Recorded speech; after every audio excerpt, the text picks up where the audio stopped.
Hola amigos, bienvenidos a otro episodio de lo que llamamos Sábados Culturales y que tiene como objetivo sacarlos de la contingencia, llevarlos a otros temas más permanentes o por lo menos más entretenidos, más interesantes que ustedes pueden conocer o no, pueden haber olvidado o nunca los estudiaron y no tiene este programa ninguna ambición académica de ninguna clase, por supuesto, sino que a lo más indicarles que existe tal o cual tema y quizás, cuando mucho, avanzar en el ABC del asunto nada más. Y antes de empezar a tratar el tema de hoy, que como ustedes pueden ver en el título tiene que ver con los UFO, en, en países de lengua hispana, ovnis, y ahora UAP o algo así, Unidentified Aerial Objects o Flying Objects, qué sé yo, da lo mismo. Antes de eso les quiero recordar, estimados amigos, que hoy, sábado, en la noche, hay flamenco en la Casa del Jamón. Sí, señores, a las 8:30.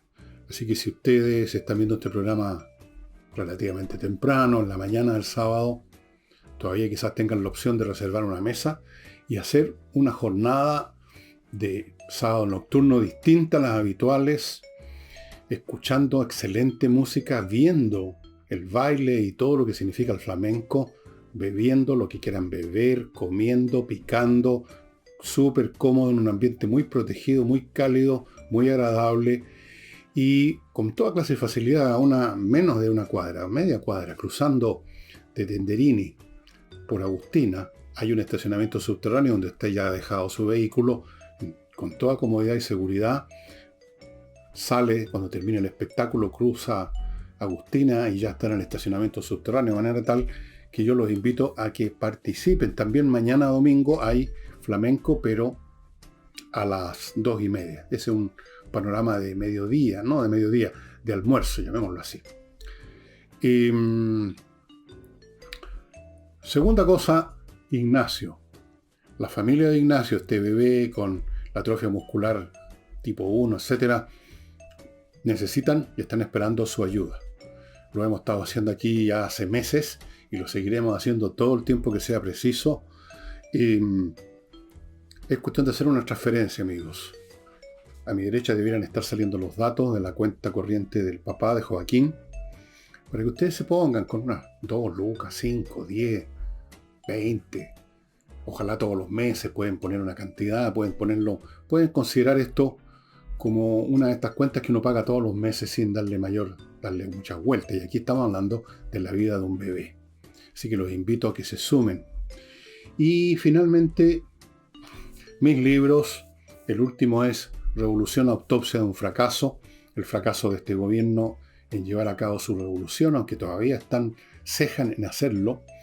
Y obviamente que su fracaso en gobernar, su fracaso en todo, han dado la hora en cuánta cosa existe. Y aquí examino la estructura mental, cultural de esta generación que llegó al poder. Los examino retrocediendo en el tiempo para ver dónde y cuándo se sembraron las semillas que culminarían con este grupo. Examino este primer año de gobierno, qué es lo que pasó. Ahí está el tema de la convención o asamblea constitucional, todo lo que sucedió, lo más importante, de nuevo un libro de historia, y en la segunda parte examino los elementos del discurso políticamente correcto que emplea esta generación progresista para pretender cambiar el país. Los examino uno a uno y yo creo que los demuelo todos. No queda títere con cabeza, la verdad, lo cual no es difícil porque son tan frágiles intelectualmente que basta darles un pequeño empujón y se desploma. Es una de las cosas increíbles que se haya llegado al poder para tratar de poner en práctica cosas tan absurdas como, en fin, ¿para qué hablamos? Ahí está el libro, están quedando pocos, así que si está interesado en mi libro y otros que están también en la tienda, elvillegas.cl, vaya entrando elvillegas.cl/tienda.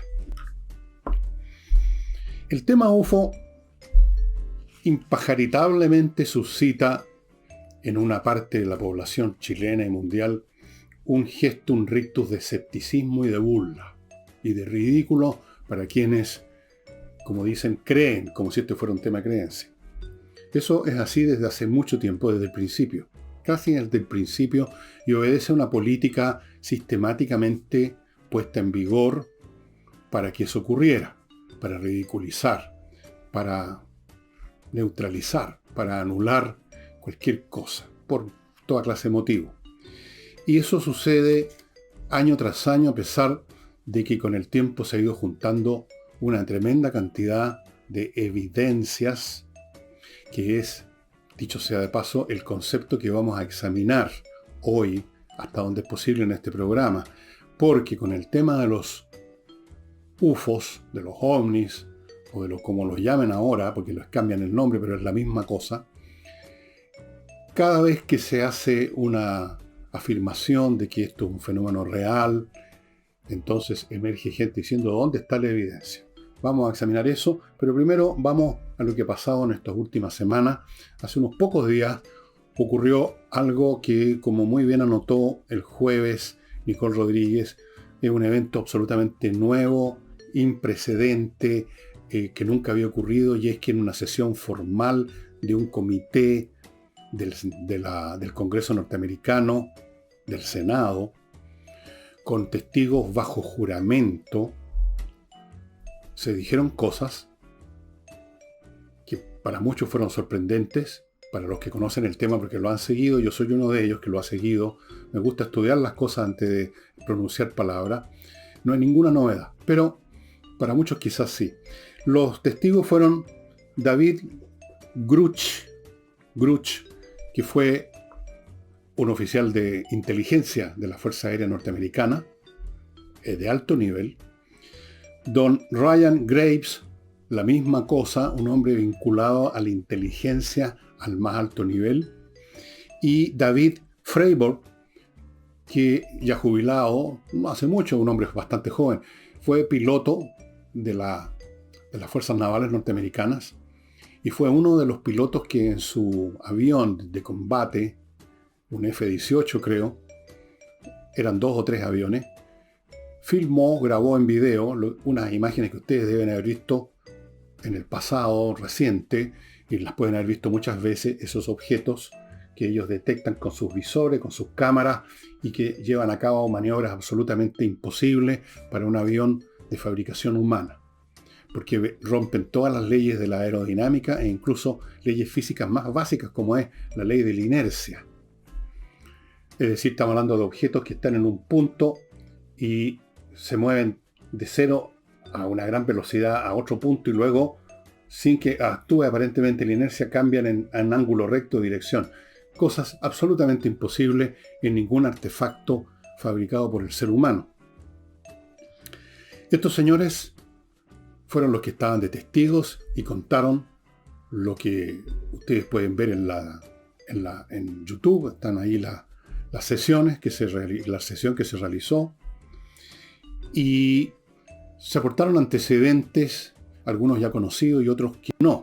Por ejemplo, Grusch dijo que no solamente estos fenómenos han sido grabados, han sido registrados en radar, han sido fotografiados, han sido filmados. Muchas de estas filmaciones no las hemos conocido, solo conocimos hasta el momento esa que se mostró hace unos 2 años atrás más o menos, y que se mostró porque se filtró. Y dijo que afuera de esos fenómenos de naves que están haciendo maniobras imposibles, que él sabía, le constaba, que el gobierno norteamericano tenía a su disposición varios artefactos de procedencia no humana, e incluso en algunos de ellos con restos biológicos de quienes los habían manejado, conducido. Bueno, estos 3 personajes no son los únicos que a lo largo de los años han manifestado cosas más o menos parecidas a esta, pero nunca antes había ocurrido que fueran llevados a una sesión de un comité de gran importancia del Senado y que bajo juramento dijeran todas estas cosas y que se llegaran a una serie de resoluciones que se van a proponer al Congreso para que estas situaciones de encubrimiento masivo del gobierno norteamericano no se puedan producir, o que faciliten que aquellos que tienen más información, que tienen otra información, se atrevan, a pesar de las amenazas, a hacer público lo que saben. Porque, como muchas de estas personas han explicado, y esto es sabido desde hace tiempo, la gente que está vinculada a ciertas actividades, por ejemplo, gente que está vinculada a las Fuerzas Armadas norteamericanas y que han visto cosas, pilotos, no quieren decir nada porque pueden perder sus carreras. Pilotos comerciales, de aerolíneas comerciales, también. Pregúntele usted a algún piloto chileno que conozca y seguro que le va a contar más de una experiencia.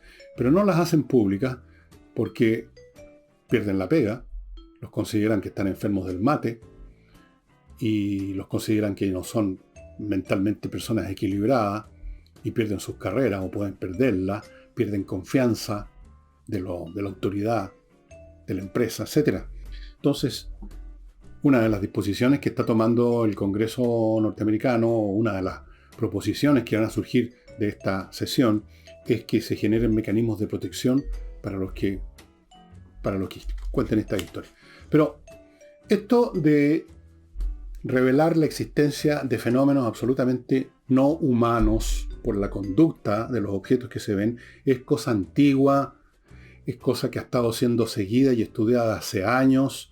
Hay bastantes grupos o sitios en internet, en YouTube, por ejemplo, donde ustedes pueden seguir estas cosas que mucha gente ni siquiera sabe que existen. Me refiero a estos sitios de internet, y donde todo el tiempo nos están mostrando testimonios, fotografías, videos de este tipo de fenómenos.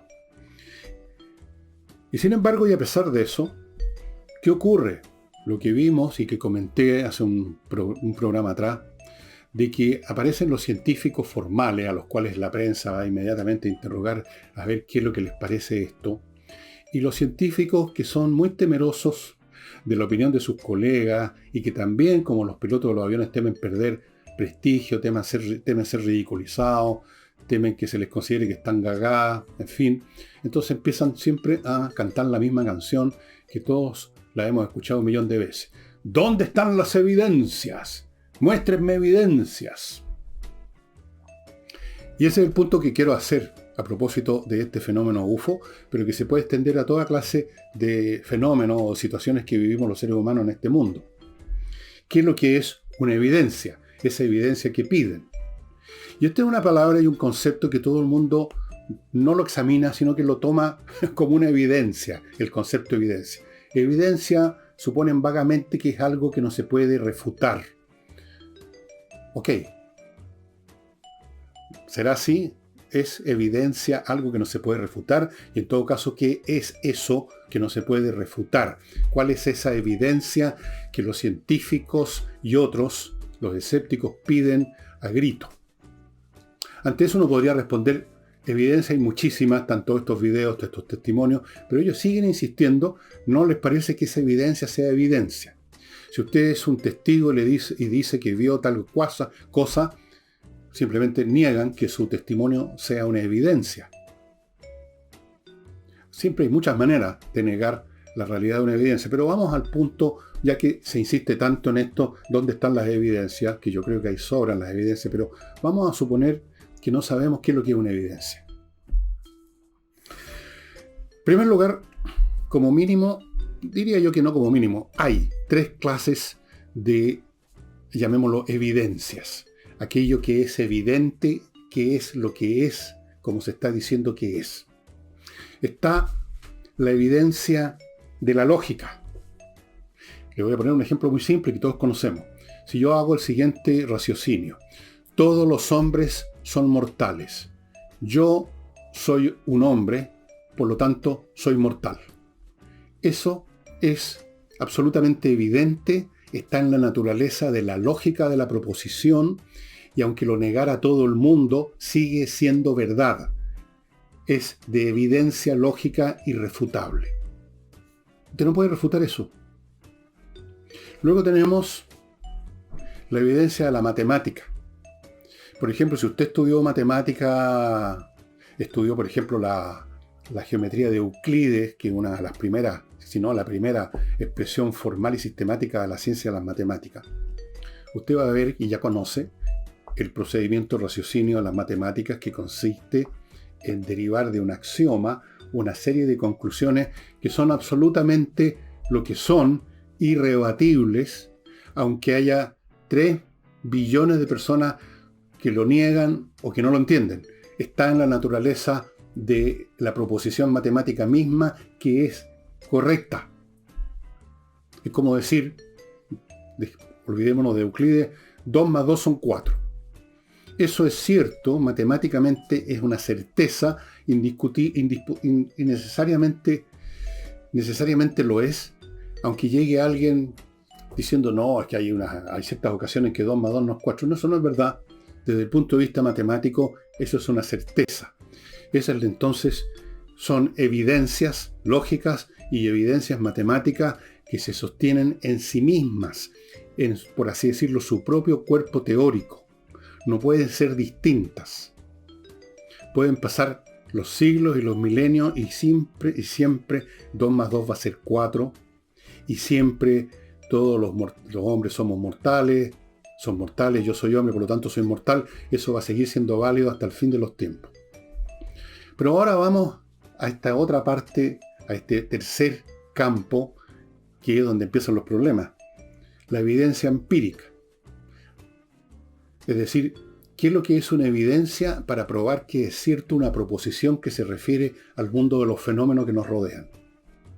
No ya una proposición matemática que no es ningún fenómeno, una proposición lógica no es ningún fenómeno, es, por así decirlo, la cosa en sí, das Ding an sich, la cosa en sí, no puede usted refutarlo. Pero sí, en el plano de los fenómenos que nos rodean, estamos entrando en un universo completamente distinto. ¿Qué es la evidencia empírica, finalmente? Cuando uno hace una proposición empírica, en este caso, existen objetos que no son de procedencia humana, que se mueven por el agua, por la atmósfera, en el espacio, y que puesto que no son de procedencia humana y tampoco son objetos naturales, ergo son artefactos construidos, diseñados y manejados por inteligencias no humanas. Y entonces llega el momento en que le dicen, bueno, ¿cuál es la evidencia empírica? Usted dice que vio, usted dice que escuchó un testimonio, el testimonio de alguien que vio. ¿Cuál es la evidencia empírica? ¿Dónde está la evidencia?, le dicen.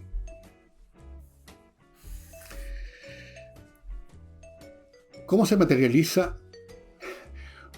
¿En qué consiste una evidencia en ese mundo, que es el mundo de los fenómenos? Es decir, de aquello que nos afecta en los sentidos. Afecta nuestra vista, nuestro oído, nuestro tacto, nuestro olfato también en algunos casos. Esos son las entradas a nuestra mente de los fenómenos que nos rodean, no hay otras.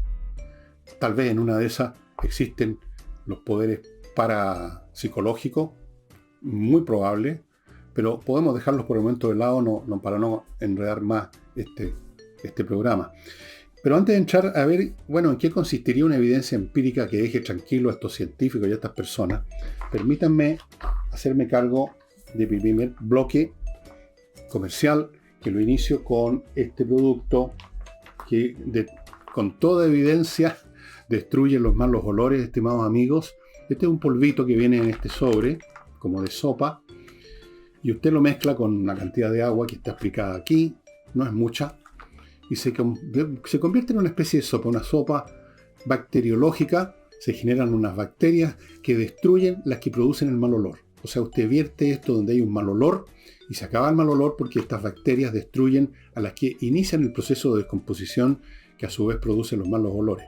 Esto es 100% eficaz, tiene multitud de usos y de maneras de aplicarse. Te puede echar un contenido, un vaso, por ejemplo, de este jugo con bacterias en un lugar, o puede vaporizar en un jardín. Tiene múltiples usos y en todos los casos produce efecto al 100%. ¿Cuánto dura el efecto?, se preguntará usted. Meses.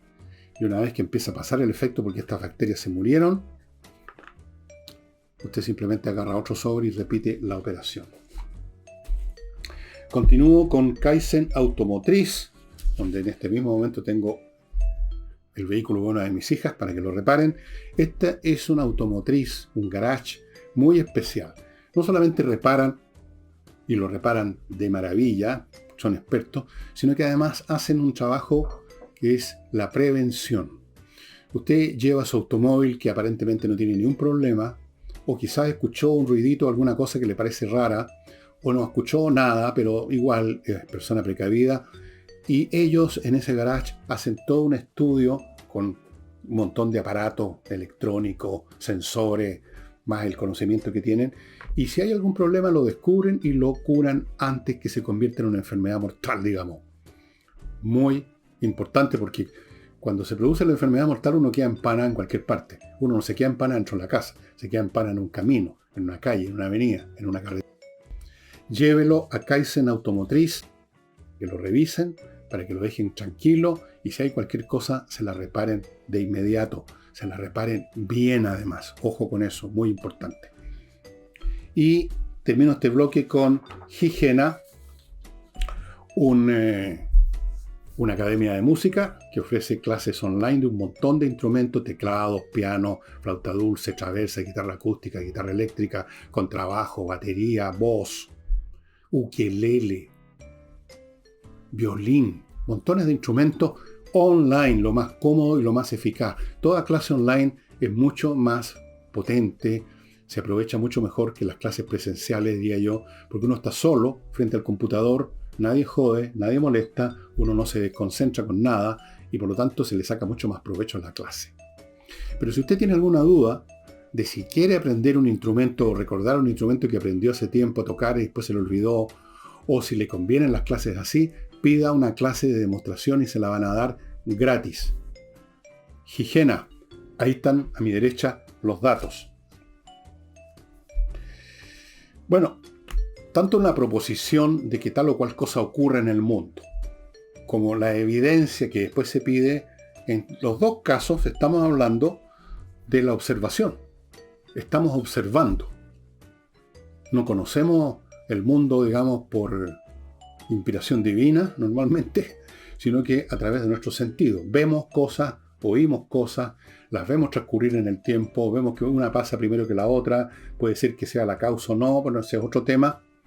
Pero los fenómenos en sí son, la palabra misma lo dice, son la interacción de la realidad con nuestros sentidos, eso es el fenómeno. El mundo para nosotros es un mundo de fenómenos y respecto a esos fenómenos hacemos proposiciones de todo orden, incluyendo las científicas, que se establecen como leyes. Cuando ocurre tal cosa, ocurre tal otra, etc. Ahora, ¿cuál es la evidencia que sostiene una proposición en el mundo de los fenómenos? Es también una observación. Una observación llevada a cabo bajo ciertas reglas o metodologías. El científico tiene una metodología que le dice cómo llevar a cabo, por ejemplo, el experimento, donde en un laboratorio, en un lugar controlado, ciertos fenómenos, otra vez cosas que uno ve, que uno siente, son puestas en relación unas con otras y vemos qué pasa. Observación, ya sea así natural o haciendo uso de un instrumental que no hace otra cosa que multiplicar nuestra observación. Un telescopio o un microscopio no cambian el sentido de la vista y nuestra relación con el mundo a través de la vista, sino que simplemente multiplican la potencia de nuestra vista para ver lo que es casi invisible o lo que está muy lejos. Eso es lo que hace un telescopio, eso es lo que hace un microscopio. Entonces, ¿cómo se verifica? ¿Qué es lo que es verificar finalmente sino llevar a cabo una serie de observaciones conforme a una regla para que no haya ninguna interferencia personal, de deseos, de intereses? Ojalá que varios o muchos puedan repetir, como se dice, el experimento o repetir la observación en ciertas condiciones para verificar. Pero esa verificación está saliendo de la observación de otros también, finalmente. Y aquí está el problema, porque los sentidos pueden engañar no solo a uno, sino que a todos. Pensemos cosas muy simples. Durante siglos, prácticamente todos los habitantes del planeta, estaban seguros, por lo que les mostraba la vista, que la Tierra era plana. Lo que les mostraba la vista, además, era que el Sol rotaba alrededor de la Tierra. Aparecía por un lado, pasaba por arriba de nuestras cabezas, digamos, y se ocultaba al otro lado. Era evidente que el Sol estaba girando alrededor de la Tierra, ¿no? Según la vista, y lo veían millones de personas. Era evidente, ¿no? Tan evidente era que Ptolomeo, un astrónomo de la época del periodo helenístico, desarrolló toda una ciencia basada en esa observación de que la Tierra era el centro del universo, y fue bastante sofisticada. Y entre paréntesis, para aquellos que dicen que lo que le da evidencia, una evidencia, es el uso de los números, de la matemática, yo les sugiero, porque hay algunas publicaciones, se ha editado algunas veces el Tratado de Ptolomeo, que echen una mirada a ver si entienden todos los números. Está repleto de números. Los sentidos nos ofrecen un mundo que puede engañarnos, que puede variar, que puede cambiar. De estas cosas ya habló Platón. Platón decía que el mundo de los sentidos, que lo que nos ofrecen los fenómenos, es engañoso. De ahí viene el famoso mito de la caverna. En el mito de la caverna, él asume que hay unas personas que están dentro de una caverna, y lo único que pueden ver es las sombras en los muros de dentro de la caverna de los objetos, de las personas, de las cosas que ocurren afuera, iluminadas por el sol, qué sé yo. Entonces, pero ellos solo no pueden ver esas personas, esos animales, esos fenómenos fuera de la caverna, solo ven sus sombras. Y creen que esa es la realidad, y todos los que están en la caverna lo creen. Entonces para Platón, la verdad, la realidad estaba en otra esfera, en la esfera de la razón pura, diríamos. Lo que nos dice la razón, no lo que nos dicen los sentidos. Después de Platón, bastante después, hubo toda una escuela filosófica de escépticos que negaban que pudiera jamás conocerse la verdad, porque lo que nos ofrecen los sentidos es engañoso, es distinto según quién es propietario de esos sentidos, y entonces, ¿dónde está la verdad? No había manera de pronunciarse, decir nada que pudiera uno asegurarse con toda evidencia que era cierto. Entre los filósofos de esa onda, de esa línea de pensamiento, está el famoso Pirrón. Ustedes pueden buscar en Google Pirrón, tal como lo estoy diciendo. Entonces, ¿cuándo tenemos una evidencia?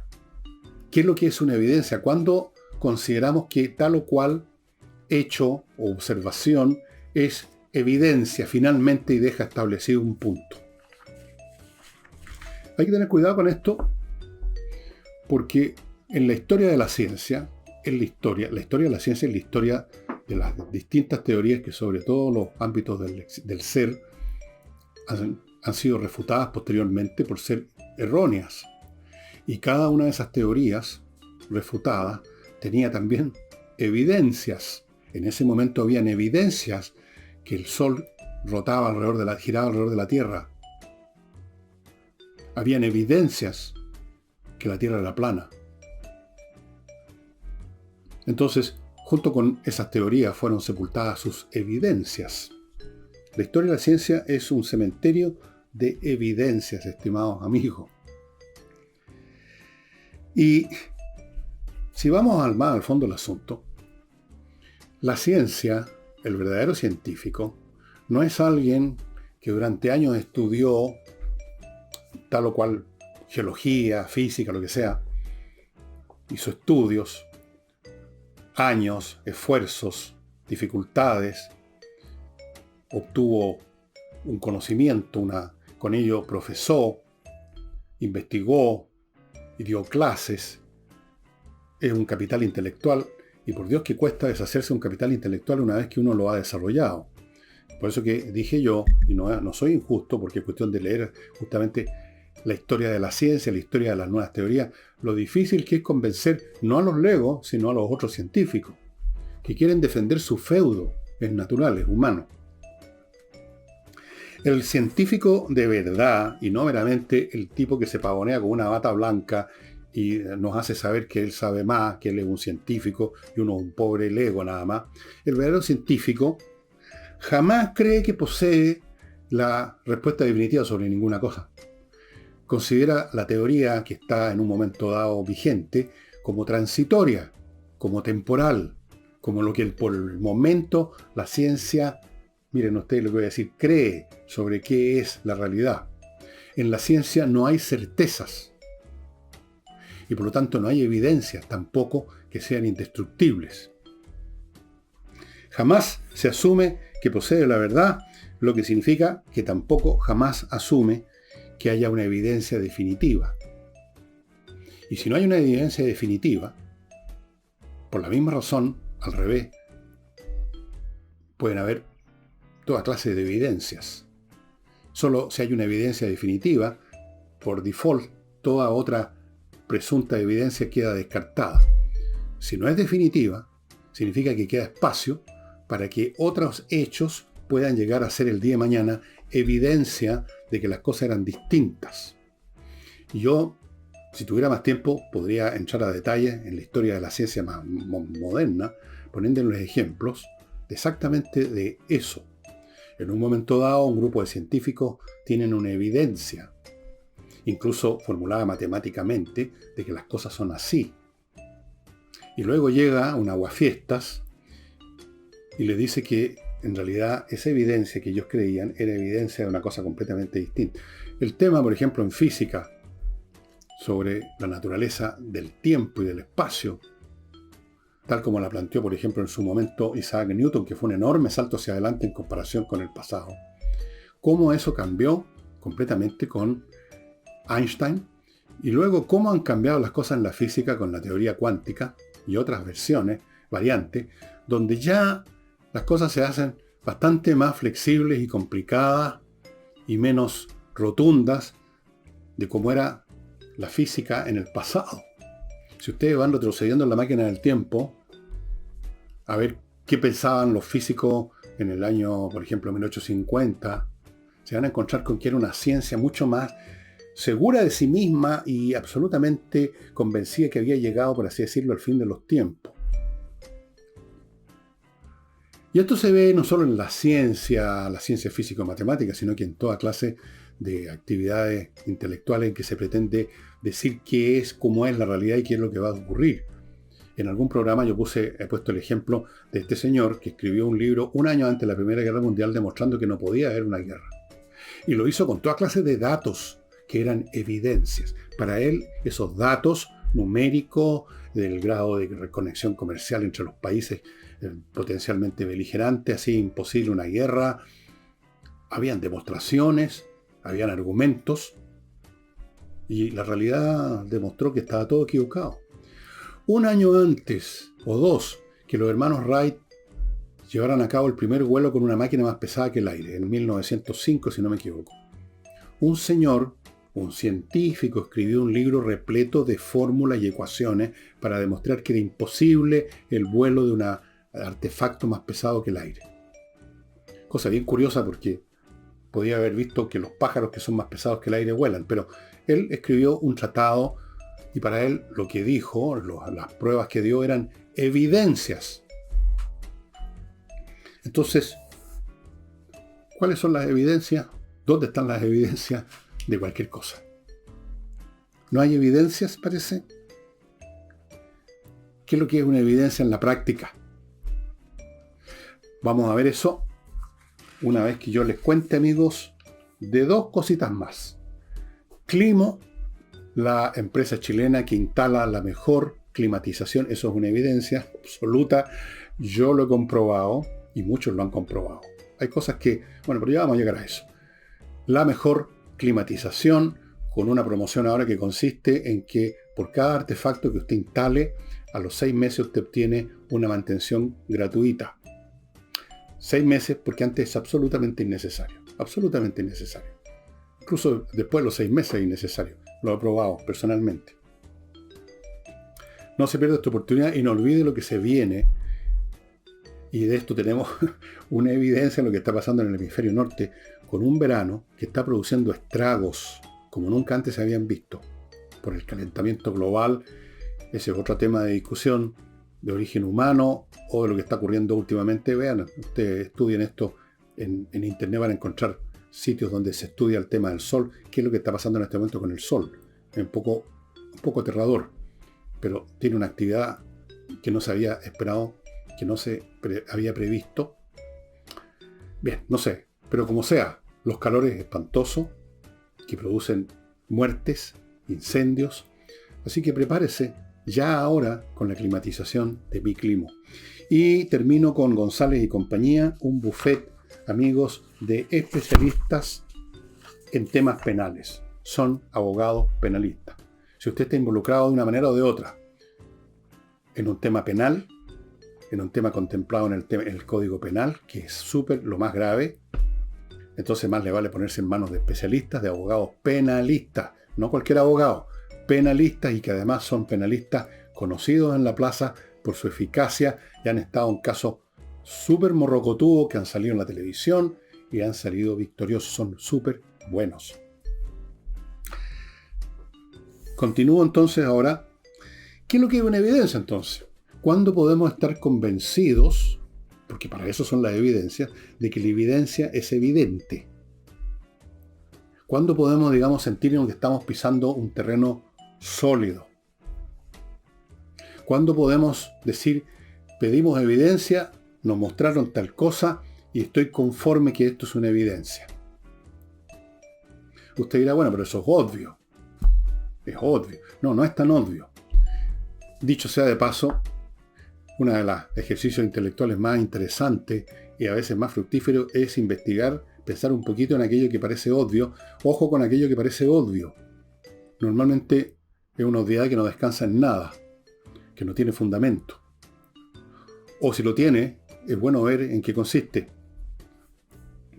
En muchos sentidos, en la práctica, no estoy haciendo una definición de evidencia, sino que en la práctica, lo que se llama evidencia, lo que se considera evidencia, termina siendo aquel fenómeno que se ajusta a nuestras expectativas.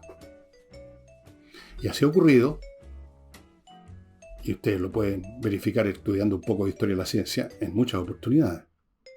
Usted parte con una hipótesis sobre tal o cual cosa, desde ya en su espíritu tiene la sensación que eso es lo que corresponde, usted está seguro, tiene la intuición,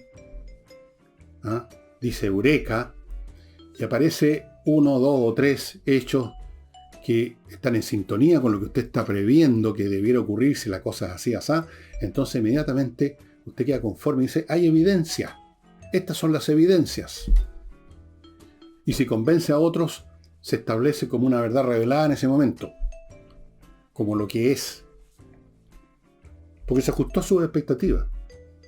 Y viceversa, en la historia de la ciencia hay muchos casos de ceguera selectiva, en el sentido de que el científico que quiere probar, porque hay una cosa humana de querer probar lo que uno descubrió, quiere uno cubrirse de gloria, quiere ser famoso, quiere ser venerado, entonces aquella evidencia o aquellos hechos que no se ajustan a nuestra hipótesis no son vistos. Eso es clásico y típico de todo ser humano. No ver lo que no queremos ver, no oír lo que no queremos escuchar, y así sucesivamente. Ahora, el problema es que lo que se ajusta a nuestras expectativas no necesariamente se ajusta a la realidad. ¿Y cómo saber que algo se ajusta a la realidad? Porque ni siquiera sabemos, entonces, por definición, qué es la realidad. Porque para saber qué es la realidad tendríamos ya que tener una ciencia que coincidiera con la realidad y ya no hay más que hablar. Sabemos cuál es la realidad. Tenemos la teoría de todo, como andan buscando algunos físicos. Pero eso no ha ocurrido. Entonces incluso podemos preguntarnos, bueno, pero por último, no solamente no sabemos cuál es la verdad, no sabemos qué es una evidencia, sino que no sabemos qué es lo que es la realidad. Sí sabemos que la realidad es cambiante, se mueve, se transforma, que no se queda estática esperando que nosotros dibujemos sus contornos en una teoría. Entonces, como esa pregunta que le hizo Pilatos a Jesús, según dice un evangelio, Cudes verita, ¿qué es la verdad? Y aquí es, ¿qué es la evidencia? En la práctica, porque finalmente nosotros somos criaturas que nos mueven en un mundo práctico, y es un mundo práctico que hacemos funcionar, nosotros no estamos esperando, digamos, resolver de una vez y para siempre la verdad, sino que utilizamos ciertos artefactos mentales y con los cuales a su vez incluso desarrollamos ciertos artefactos físicos, sea tecnología, que funcionan. Y mientras funcionan, nos sentimos tranquilos de que hemos logrado lo que queríamos. Y lo mismo pasa con las evidencias.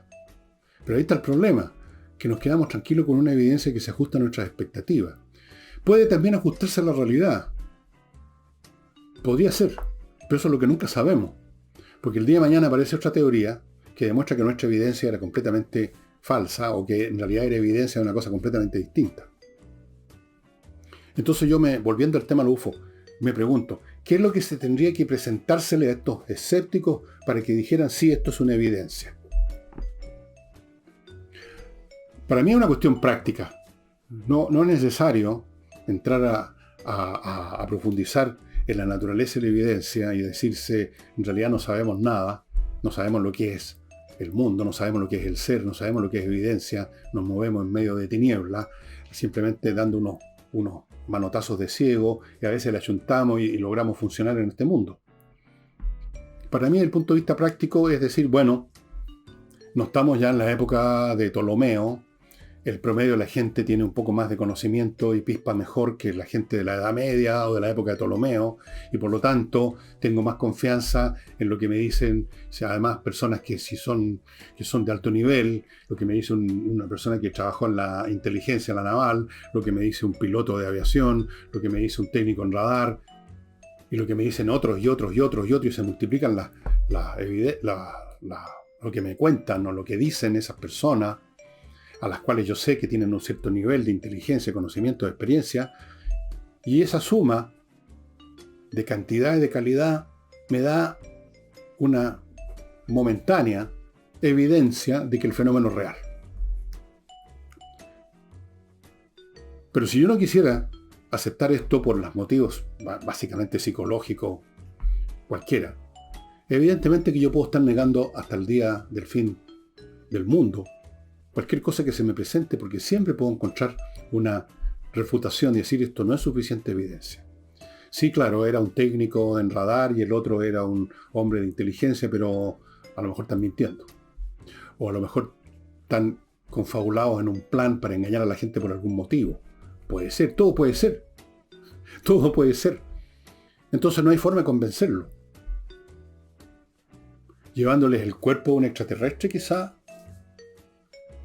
Puede ser. ¿Podrá ser suficiente eso como evidencia? No son suficientes para estas personas los videos, que han sido por supuesto investigados. Estoy hablando de videos que han sido investigados, que no son el producto de alguien que tiró un plato de cocina y lo fotografió. Estamos hablando de evidencias fotográficas o pruebas fotográficas que han sido estudiadas. Señales de radar, usted no puede confundir un radar, no puede engañar a un radar. Testimonios de personas creíbles por toda su currículum. Bueno, uno va sumando y dice, esto constituye, si no filosóficamente, epistemológicamente, una evidencia absoluta y definitiva, porque no las hay nunca, constituye una razonable cantidad de evidencia. Pero, repito, eso supone una cierta actitud, una cierta postura mental, que para unos es la postura del ingenuo o del creyente. Para mí es la postura de la persona abierta a lo que ocurra a su alrededor y disponible para examinar cualquier cosa por absurda que parezca. Pero para otro es estupidez. Entonces, evidentemente que todavía queda espacio y va a quedar siempre espacio para decir no hay evidencia. Porque incluso si mañana bajara una nave espacial en los jardines de la Casa Blanca y se baja un tipo con cola y con alas y con unas antenas, todavía podría decirse sí, pero eso no es evidencia que sean extraterrestres. Estos fulanos son actores de Hollywood, todo esto es una puesta en escena. Piensen ustedes que hay gente que piensa que el alunizaje fue una filmación que se hizo en la Tierra. O pueden decir, no son alienígenas, son, a ver, ¿qué otra cosa? Cualquier otra cosa. La cuestión es negar la posibilidad de que sea una civilización extraterrestre. Son humanos del futuro que vinieron. Eso no es un platillo volador, es una máquina del tiempo. Así es que, cuando le digan a usted, ¿y dónde está la evidencia? Pregúntele a usted, sí, pero ¿qué es para usted la evidencia? ¿Qué lo va a dejar satisfecho como evidencia? Defíname exactamente lo que usted considera evidencia. ¿Es algo que vio usted con sus ojos? Bueno, eso perdonen, pero eso podría ser un engaño. ¿Es algo que le contaron? Perdonen, eso podría ser un cuento. ¿Qué es entonces? Que le aclaren cuál es el concepto de evidencia y después seguimos hablando. Bueno, amigos, ustedes tendrán claro que yo considero que hay una suficiencia de evidencia práctica. Hay una acumulación razonable de evidencia de que demuestra que estamos siendo hace rato examinados, visitados o lo que sea por inteligencia extraterrestre. Y si a usted eso a priori le suena ridículo, entonces we have a problem, porque significa que usted está asumiendo una postura emocional, la postura emocional del negador, porque la postura emocional del creyente sí porque sí, no es distinta a la postura emocional del negador así porque sí. Porque curiosamente, si usted conversa esto con personas que dicen de antemano con una sonrisita escéptica, no creo en esas leceras, y usted les pregunta, a ver qué sitios, qué evidencias, qué video, qué cosas ha estudiado respecto a este tema, no saben nada. O sea, no tienen evidencia de ninguna cosa, no han estudiado, no saben nada, creen que el tipo que habla de los UFO es alguien que cree en los hombrecitos verdes. Y con eso sienten que están por encima de usted, que usted es un idiota, que se traga cualquier cuento y ellos son los inteligentes. Pero esos inteligentes no han estudiado el asunto ni un minuto. Uno puede aceptar un negador que dice, sí, yo he estudiado todas estas cuestiones y aquí están las cosas que he estudiado y esta es la explicación para esto y esta es la explicación para lo demás allá. Ahí estamos frente a una persona razonable y uno puede entrar a discutir con él y ver, digamos, cuál es el grado de razón que tiene o no tiene. Pero con estos escépticos a priori, que inmediatamente sacan las famosas sonrisitas, no se puede, porque son personas que no están usando la razón, por lo menos para este tema. Pero como les digo, aquí lo interesante es el tema de la evidencia. Porque en última instancia, parece ser que los seres humanos, como lo demuestra incluso la historia de la ciencia, nos movemos sin esa famosa teoría del todo, que quizás nunca va a existir, porque cuando tengamos la teoría del todo, este todo que es hoy va a ser un todo distinto quizás pasado mañana, porque el universo, el cosmos, el ser se está transformando en una criatura viva, en cierto sentido. Esa es otra de las creencias mías. No es una serie de objetos inertes como bolas de billar que están en una mesa esperando que alguien las empuje. Es como una entidad viviente que se transforma, las estrellas nacen, las estrellas crecen, cambian, se convierten en gigantes rojas o en enanas, explotan, supernova, pasan millones de cosas, está en movimiento e incluso las leyes físicas podrían tener otras versiones en posibles universos paralelos. Eso es otro de los temas que está estudiando la física moderna. Vean ustedes lo complicado que es entonces decir, ¿dónde está la evidencia? ¿La evidencia de qué? Tenemos que movernos simplemente con aquellos elementos prácticos que nos permiten hacer algunos achuntes por el momento y seguir cascando. Así que el que le pida evidencia, pregúntele qué es lo que te convencería a ti de que es evidente. ¿Es una foto? ¿Es el testimonio de un científico, como este señor de Harvard, que estuvo investigando unos objetos minúsculos en el fondo del océano, no me acuerdo en qué parte del océano Pacífico? Pregunte. Y con eso, amigos, termino y les cuento que todavía no sé lo que les voy a ofrecer el domingo como autor, pero voy a ver alguno que pueda ser de interés o que pueda despertarles el interés. No tengo evidencia ninguna sobre eso. Sí tengo la siguiente evidencia, que la cantidad de autores que realmente conozco como para hablar de ello es limitada. No basta conocer los nombres de los autores, que haberlos leído, ¿no? Y haber meditado, y haberlos releído y recontraleído, y ahí uno tiene derecho a decir un par de cosas, no más. Y eso sería todo por hoy, estimados amigos. Espero que haberlos entretenido. Sobre todo, espero ponerlos alerta en esto de la evidencia y de hasta qué punto cuando se piden evidencias se está pidiendo algo tangible que pueda finalmente despejar las cosas de una vez por todas. Y eso sería todo, estimados. Nos estamos viendo, espero que me acompañen el domingo también, pues. Chao.